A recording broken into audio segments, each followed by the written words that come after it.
Could AI help you do more of what you love? Workday is the AI platform for HR and finance that actually knows your business. We help you handle the have to-dos so you can focus on the can't wait to-dos. It's a new Workday. Halliday presents, in the red corner, the undisputed, undefeated Weed Whacker Guy. Champion of hurling grass and pollen everywhere. And in the blue corner, the challenger, extra strength, Halliday. Eye drops that work all day to prevent the release of histamines that cause itchy allergy eyes. And the winner by knockout is Halliday. Halliday, bring it on.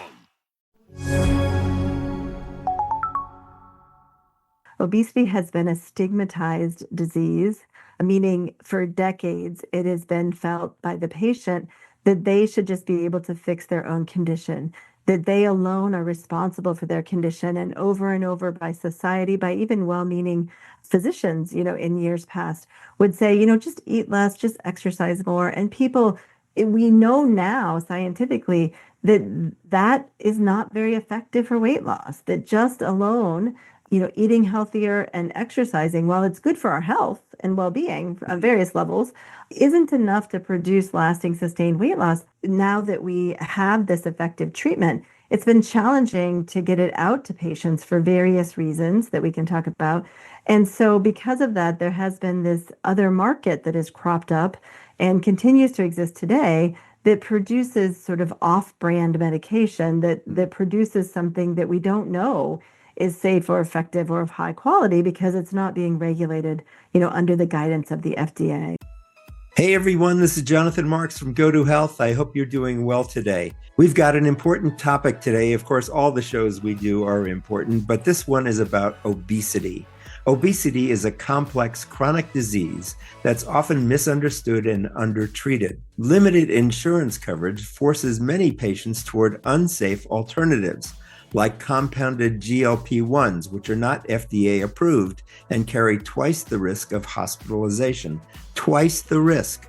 These patients deserve the same access to proven FDA-approved treatments as those with diabetes or heart disease. But coverage gaps remain.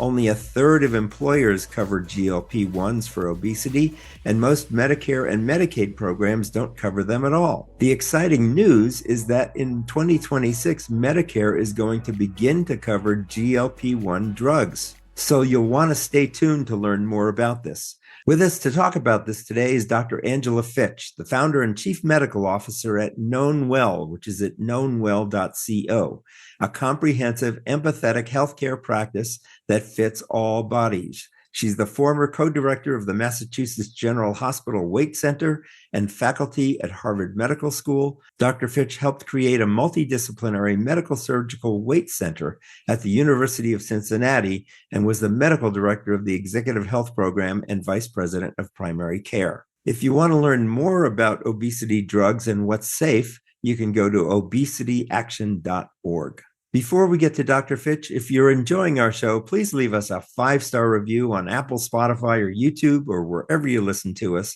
It helps us get the word out to more people. Thanks in advance. So welcome to the show, Dr. Angela Fitch. How are you today? I'm great, Jonathan. Thanks for having me.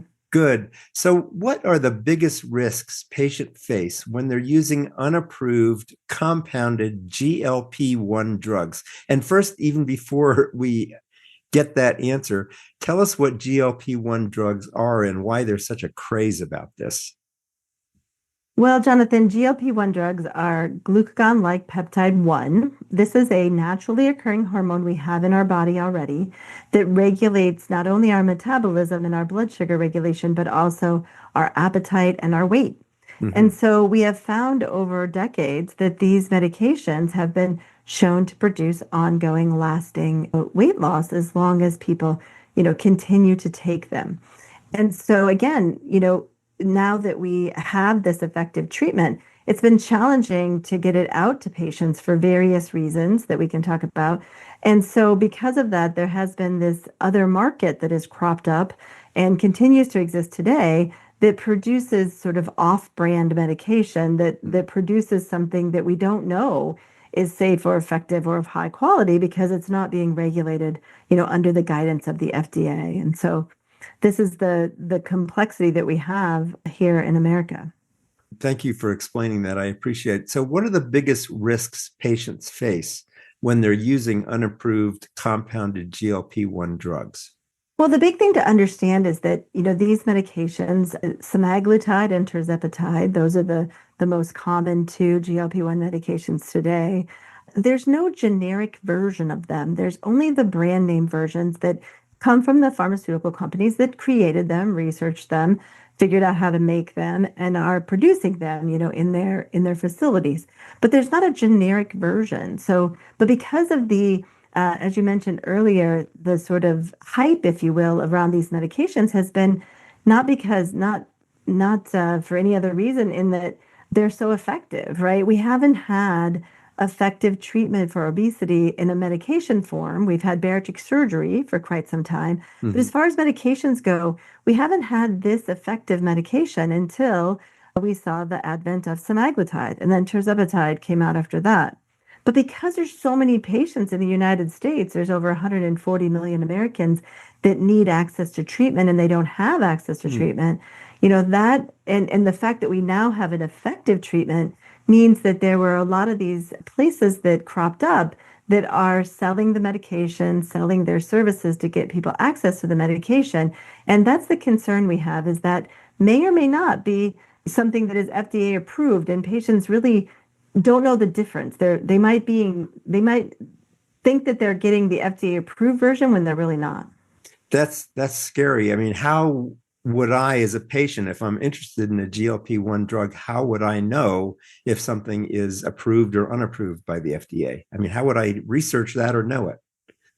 Right. And so I think the first answer would be to talk to your doctor, right? Many people are accessing this care because obesity has been, if we go back a step, obesity has been a stigmatized disease, meaning for decades it has been felt by the patient that they should just be able to fix their own condition, that they alone are responsible for their condition, and over by society, by even well-meaning physicians, in years past would say, just eat less, just exercise more. And people, we know now scientifically that that is not very effective for weight loss, that just alone, eating healthier and exercising, while it's good for our health and well-being on various levels, isn't enough to produce lasting, sustained weight loss, because weight loss isn't a normal function of the human body. When you're trying to do something abnormal to the human body, that's where it gets hard to do, right? Imagine, staring with your eyes open and not blinking. We have that staring contest like when we were little, right? Right. Somebody has to blink because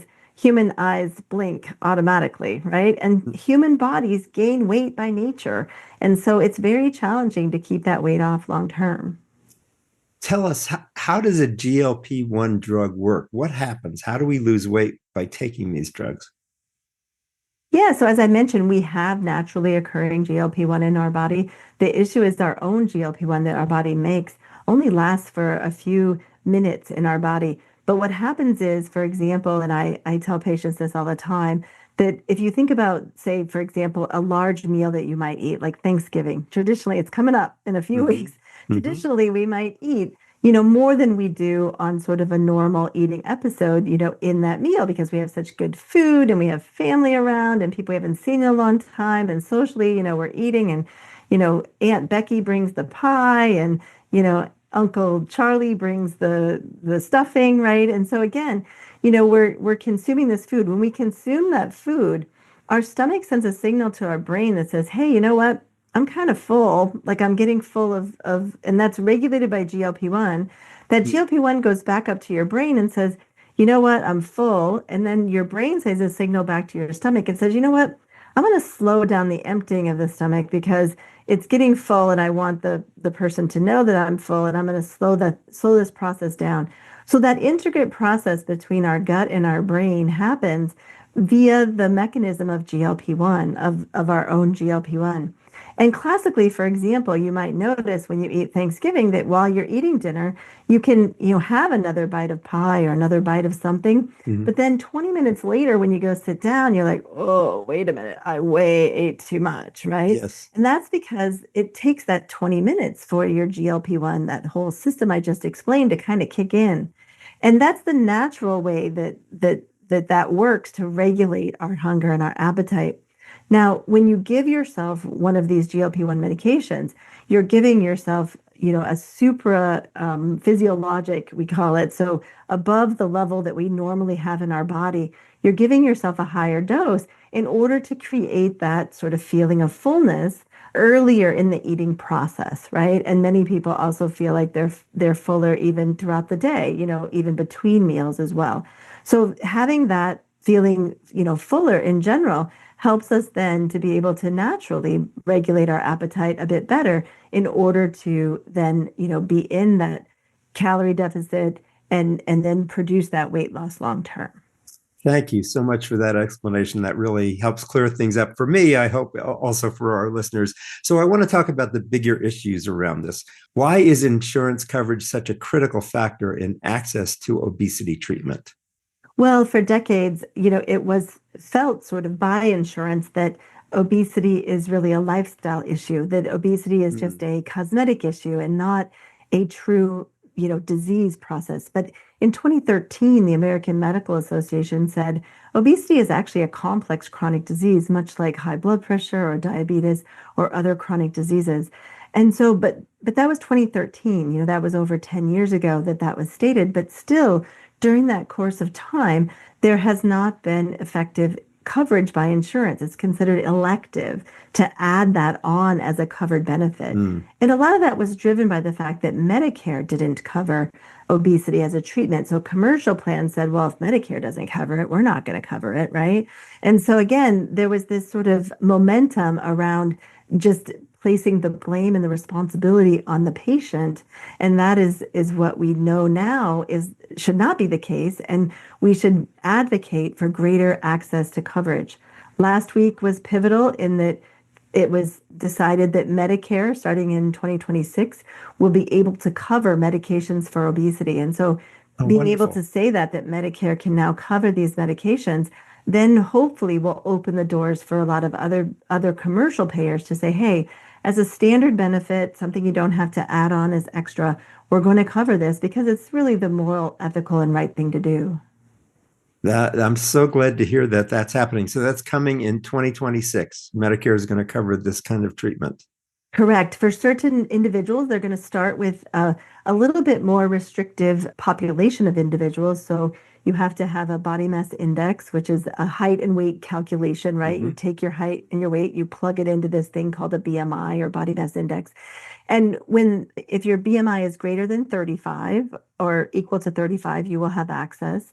If your BMI is greater than 27 with certain conditions such as prediabetes or uncontrolled hypertension or sleep apnea, metabolic associated steatohepatitis, which is a very long word for what we used to call fatty liver disease, which is an accumulation of fat in your liver that can cause your liver to be unwell and unhealthy and lead to cirrhosis.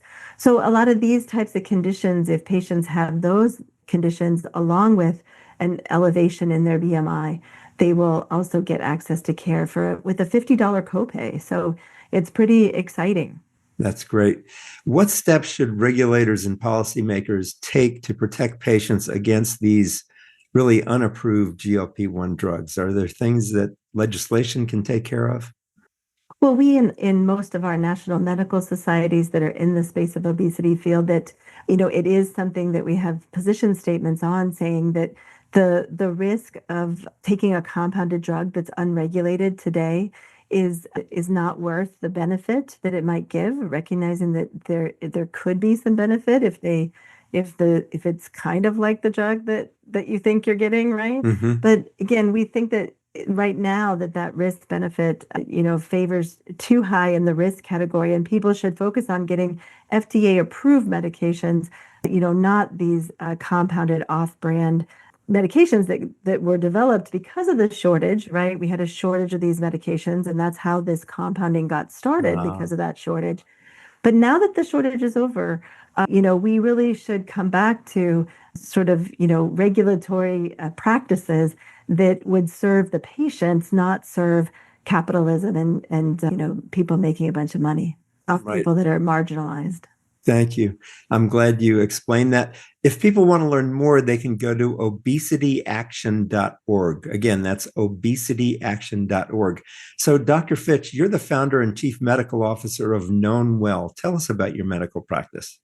Yeah, so Known Well is the first of its kind patient-centered medical home focusing on the chronic disease treatment of obesity over your lifetime, right? So we see patients for obesity down to the age of 12 years of age, and then we see patients for obesity metabolic health management 18 and above. And also we wrap around primary care services around those people who are age 18 and older. We see patients virtually in 50 states, and it's covered by their insurance, including Medicare and Medicaid. Wonderful. And we also have 6 locations, soon to be 6 locations across the country in the new year. So in-person clinics as well for patients seeking that primary care component in particular. That's fabulous. And your website is called, what's your URL? Yeah, it is knownwell.co. knownwell.co. Good. That's great. I'm so glad to hear you see patients virtually. Yeah, we see patients virtually as well as in person in our clinic locations if people are close to one of those locations. Good.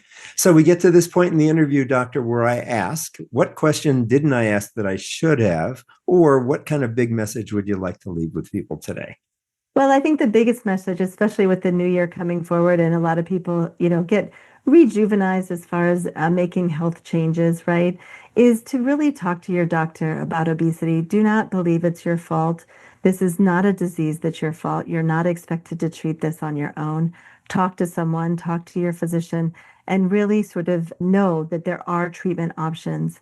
Next year, there's going to be newer oral versions of medication that are going to also hopefully be approved that will be much cheaper, even at the cash price, if we can't, get the insurance to really get on board like we're doing. But hopefully over time, there will be a way out, and meaning that patients will be able to get access to comprehensive longitudinal care across their lifetime with access to medications such as GLP-1. Good. Thanks so much for the work that you're doing, Doctor. It's so important, and there are so many people who need this kind of help. Well, and I'll just say, leave your listeners with one last thing, which is we should do it for the health of it, not the weight of it, right? It's not about a number on the scale. It's really about long-term health. Good. Thank you so much. We've been talking with Dr. Angela Fitch. She's the founder and chief medical officer at Known Well, which is knownwell.co, a comprehensive, empathetic health practice that fits all bodies. She's the former co-director of the Massachusetts General Hospital Weight Center and faculty at Harvard Medical School. She helped create a multidisciplinary medical surgical weight center at the University of Cincinnati, and was the medical director of the Executive Health Program and vice president of primary care. Doctor, thanks so much for being with us today. It's been really wonderful having you. Thank you for having me. Good.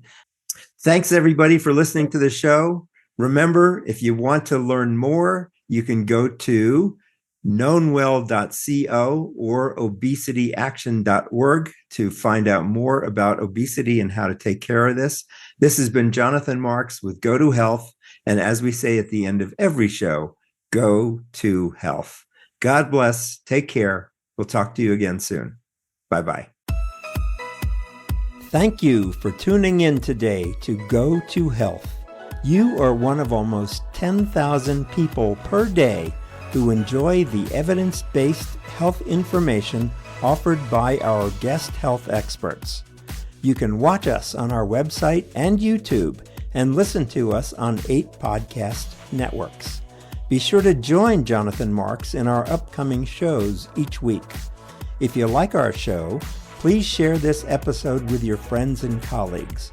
You can subscribe to the show, join our email list, send us feedback, browse through the online store, and view our library of over 150 shows at gotohealthmedia.com. See you next time, and remember, to elevate your life with Go to Health.